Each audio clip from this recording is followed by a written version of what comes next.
Olá, eu sou a professora Adriana Malheiros do canal Ensinando Odontologia e hoje vou planejar outro caso de prótese facial removível. Já tem alguns aí no canal, eu vou deixar no final dessa aula os cards referentes a cada um deles, tá? Hoje nós vamos planejar um caso superior e um caso inferior, como se fosse um paciente que vai receber uma PPR superior e uma PPR inferior. Sempre que a gente vai planejar um caso, é importante que a gente considere os vários aspectos. Então, eu tenho que conhecer os hábitos alimentares do paciente, eu tenho que observar quem serão os antagonistas dos dentes artificiais, eu tenho que saber se os dentes pilares estão em condições adequadas, né, para suportar a carga que vai vir dos dentes artificiais. Enfim, é esse conjunto de informações que me permite fazer os planejamentos.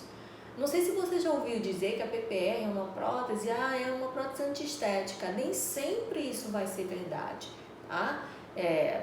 Você fazendo um planejamento adequado, em muitas situações você consegue um resultado estético muito satisfatório, tá bom? E além da estética, você tem que se preocupar com a mecânica, porque se você planejar errado os elementos da PPR, como ela é um aparelho, né, ela pode causar danos às estruturas remanescentes e a gente não quer isso, tá? Então vamos ver como que a gente vai desenrolar essa situação de um caso superior e de um caso inferior de um mesmo paciente. Então essa é a situação clínica que nós vamos planejar. Esse superior vai ocluir com esse caso inferior. Vamos analisar isoladamente. No superior eu tenho um caso que vai ser dento mucoso suportável. Essa área aqui, esse espaço protético delimitado por dentes, suporte dentário. Mas desse outro lado aqui, onde o último dente é o primeiro pré e depois eu só tenho a área de rebordo, nessa região aqui o suporte vai ser tanto pelo dente, né, principalmente o mais próximo, mas também vai recair forças diretamente sobre essa fibromucosa. No geral, então, o caso é dento mucoso suportado. Como vantagem, eu tenho que os possíveis dentes pilares, no caso aqui o canino, o molar e esse pré, são dentes que me oferecem uma estrutura razoável. O canino, apesar de um dente anterior, é um dente com boa proporção coroa-raiz. O canino superior é um canino mais volumoso, mais avantajado, que facilita, né, a gente trabalhar nesse dente. E se esse outro canino aqui, também tiver estrutura adequada e bom periodonto, ele pode ajudar esse outro pré a suportar as cargas que vão incidir aqui sobre esse rebordo, onde eu tenho um braço, ou terei um braço de alavanca pelo fato de não ter mais dentes aqui atrás. No canal tem uma aula falando sobre alavancas, seria interessante assistir. Já o caso inferior é um caso mais desafiador. Por quê? Porque se nós avaliarmos as estruturas remanescentes, ele é menos favorável do que o caso superior. No caso inferior, eu só tenho dentes anteriores. Então, eu vou ter que repor os dentes onde a força mastigatória vai incidir mais, que são os posteriores. E as cargas que vão ser geradas nessa área posterior, elas vão ser levadas tanto por rebordo, que não tem a estrutura adequada para receber essas cargas, quanto para os dentes.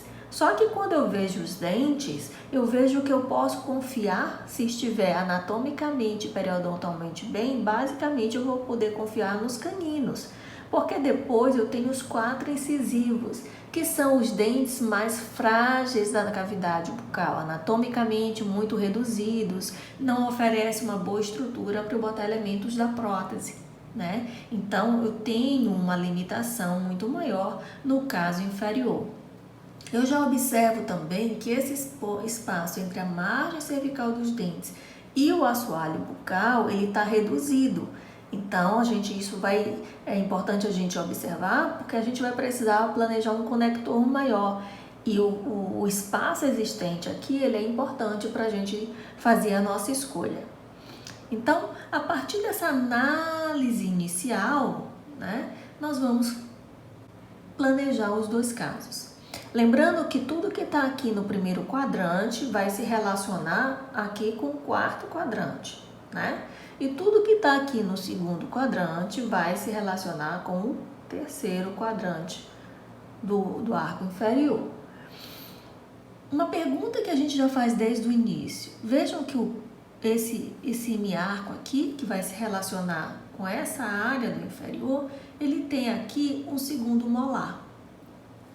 Então, eu sou obrigada a colocar um segundo molar no caso inferior, ou eu devo fazer isso? Afinal de contas, quanto mais dentes eu botar aqui para trás, mais carga, maior vai ser a carga que vai incidir, ou seja, o braço de alavanca ele fica potencializado. Quanto mais dentes eu boto, maiores são as cargas.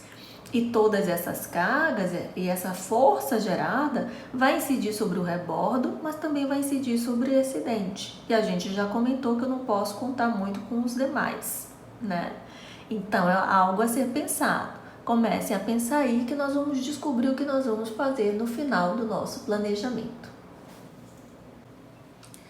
Vamos pensar nos apoios. Então, aqui eu tenho um espaço delimitado por dente, logo é um espaço dente suportado. Então, eu vou colocar, seguindo a regra, vou colocar o apoio vizinho ao espaço protético.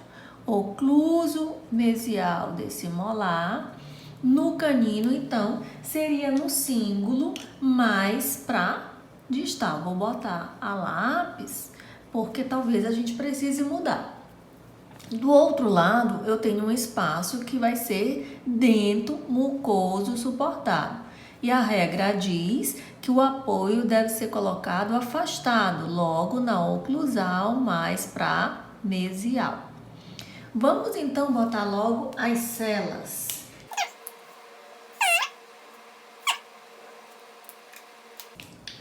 Vamos pensar nos grampos de retenção agora.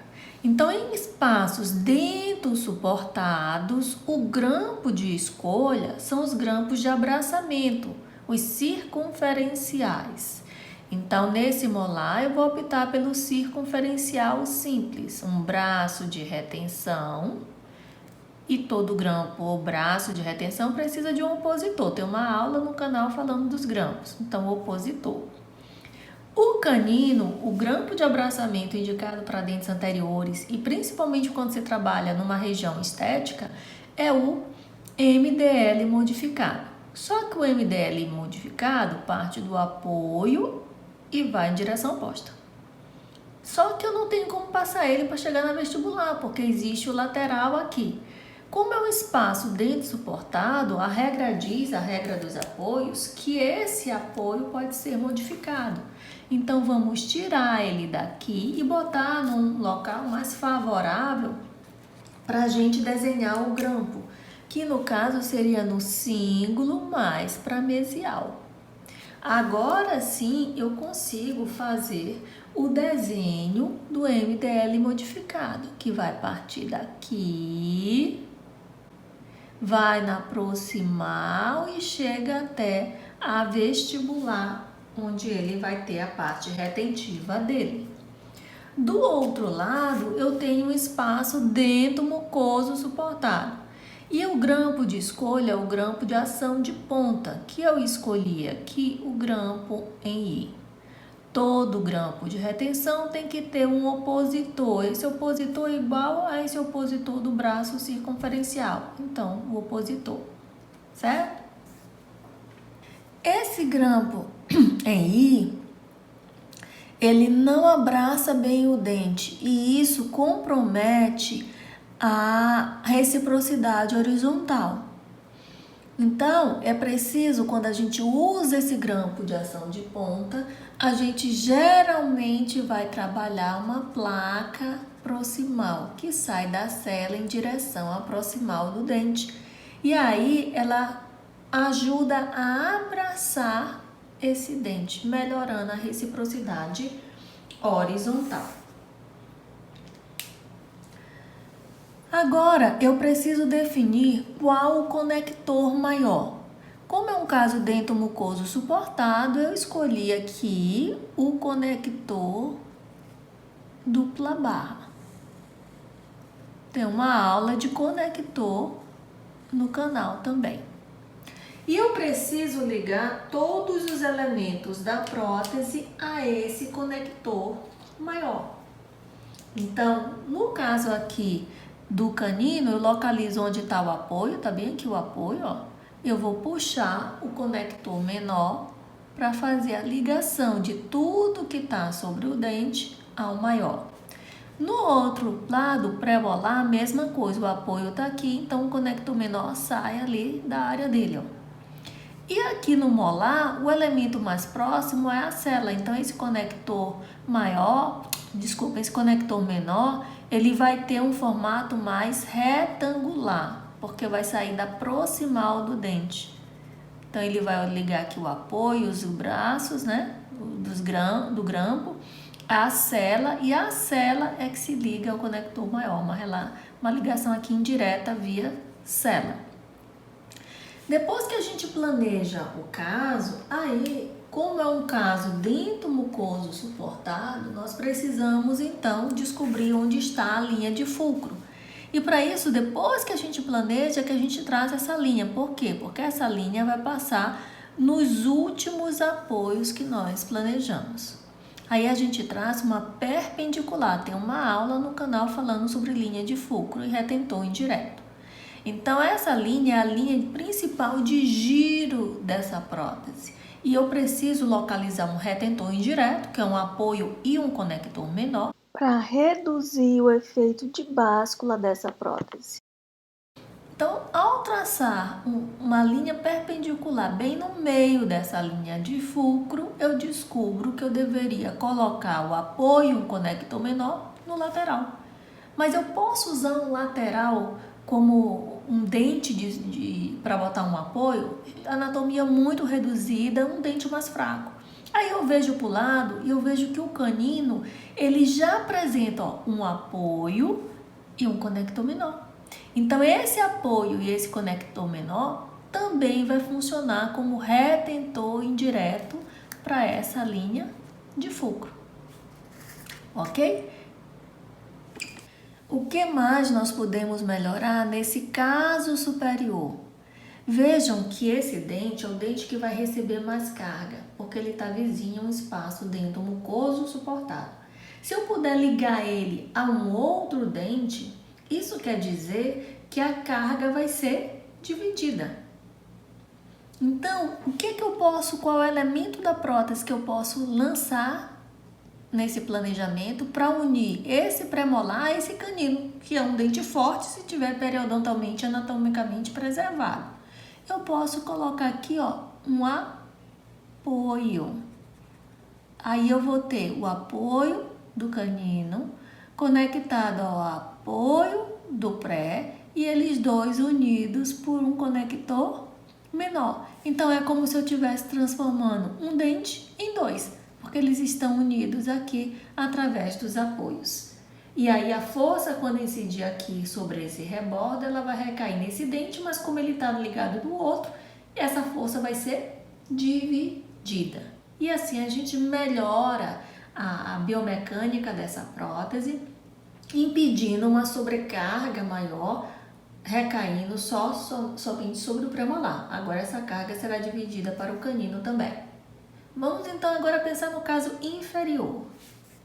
Uma classe 1 de Kennedy sem modificação.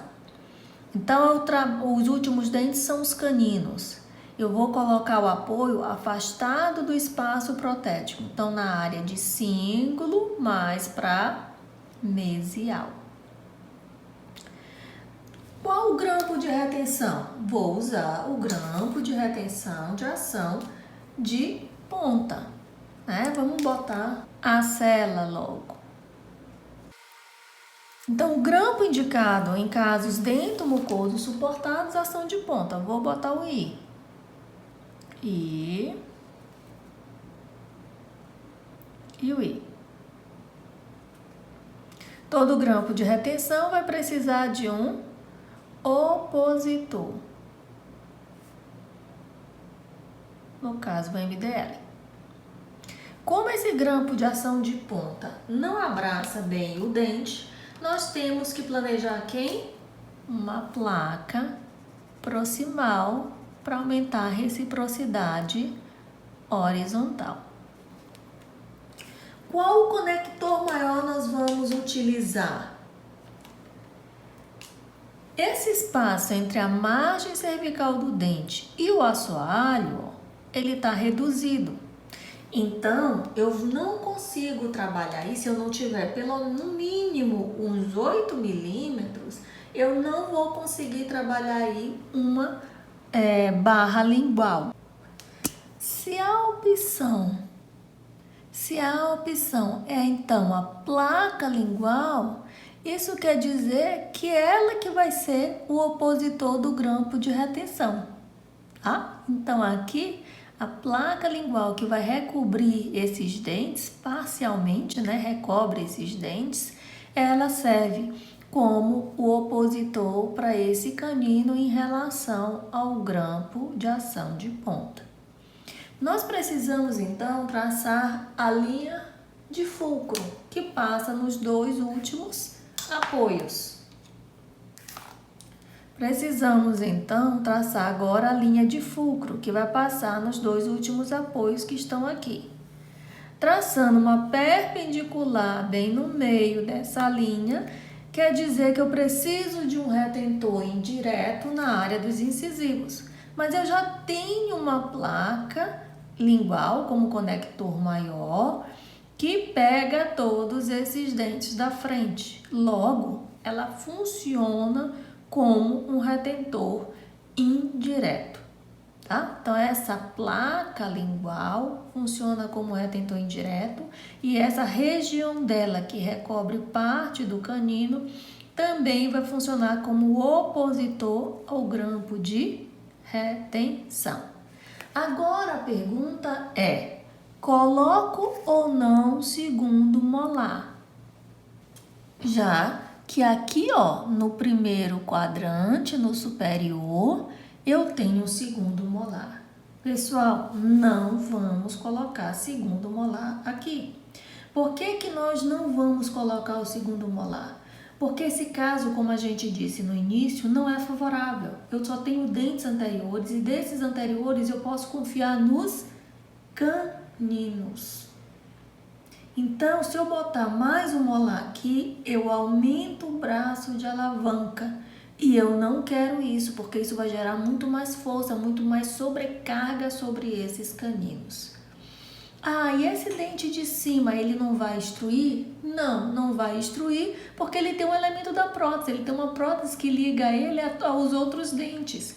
Então, para ele extruir, ele tem que trazer junto todos os outros. Isso não vai acontecer.